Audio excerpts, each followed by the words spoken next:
O salavatı ki güclə deyirik ha. Belə nə göl. 200 adam salavat deyəndə elə bilir ki 20 adam demir. O hədisə baxırdım ki, Həzrəti Rəsulullahın yanına gəlir Cəbrail, Əzrail, Mikail, İsrafil.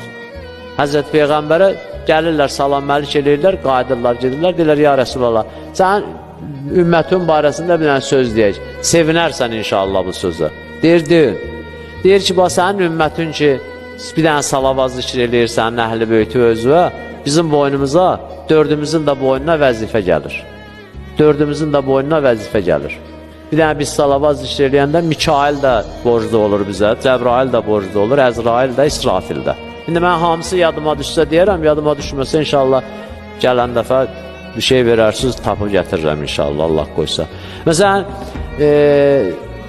Əzrail əleyhissalam məlumdur. Əzrail əleyhissalam əlindən